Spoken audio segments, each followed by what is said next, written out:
Oh, hi there. This is Iron Drac, and this is my newest addition to my growing Pickelhaube collection.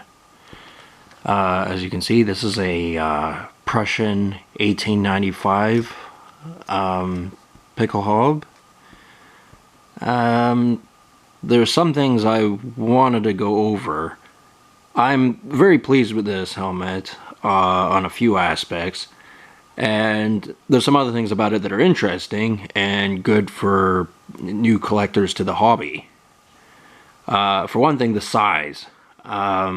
This one is bigger than my Saxony Pickelhaube, and I really appreciate that. What a lot of people don't know about Pickelhaubes and helmets from 100 years ago is people were in fact smaller. And not only that, leather shrinks. What do you know? After 100 years, it would shrink. Not only that, Pickelhaubes, they never were meant to go down to the ears level. Like, this is not a sombrero, people. It was, you know, designed to deflect saber blows, but really it was for show. That's really what it was when these were designed. I mean, there's nothing quite intimidating looking as a spike out of somebody's helmet. It created a lot of urban legends about Pickelhaubes. This one has real cockades, as you can see right here, denoting that it is of Prussian origin.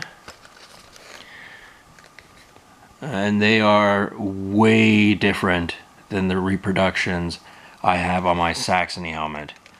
The leather is still quite pliable, and you can mostly tell on the back side of this helmet.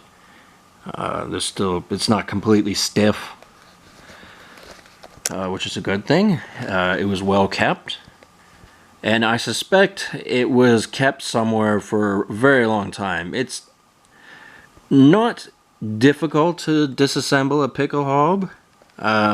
However, there are parts of it that are especially easy and won't cause any damage to the helmet at all. Removing the spike and the prongs there, that's a bit of a... That's something I would not do myself. I'll leave it as is.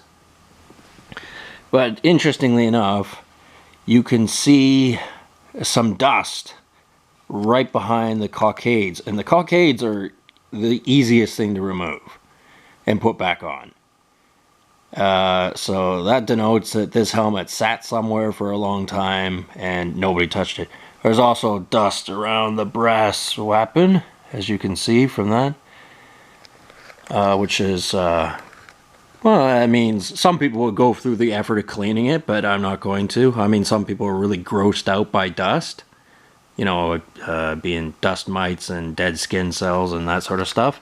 But, you know, that's, you get used to it when you start collecting this type of stuff.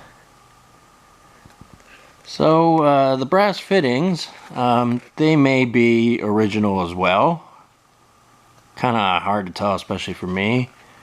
The chin strap is a replacement. I was told that up front. Some of you may have noticed that the weapon, the Prussian weapon, has a slightly different patina to it, which basically means how the metal is aged and how it looks, compared to the spike. It is much more bright and vibrant.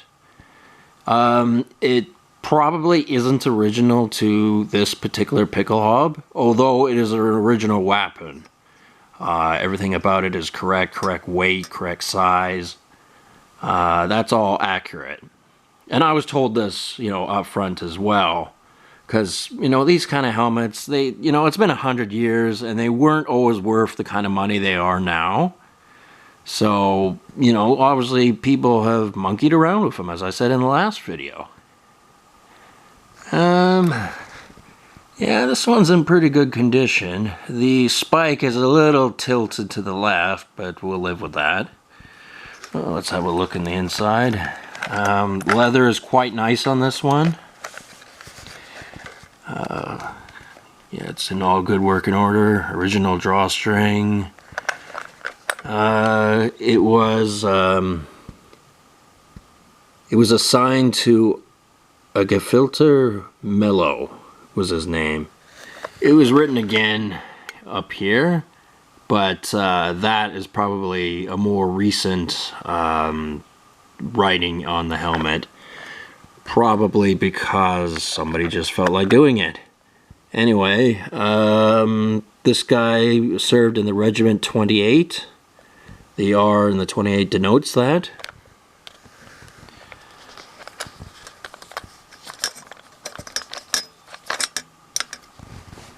Yes, let's just get a real good look. Because, yeah, it is quite the piece. I'm very happy to have gotten this. It took forever because the American postal system is a little bit different these days than it used to be. But I'm glad it finally arrived. And to celebrate, I've got some schnapps. What would you expect? Anyway, yeah, I don't have much more to say about this. It is possible with the weapon that, because there are many different things that can cause metal to age differently. For one thing, if it belonged to a different helmet originally, or if it was kept in direct sunlight, if it had a hood over it the entire time, did it face the elements at all? All sorts of reasons. Was it polished? These are things I do not know. All I know is the patina is slightly different, and for new collectors, that would be something that they ought to know, but you know, they may not. So I hope this is educational in that manner. But I paid a good price for this, and it's exactly what I wanted, and the bonus is that it's a little bit bigger than the Saxony helmet. So I hope you enjoyed my video, and I'll talk to you guys later.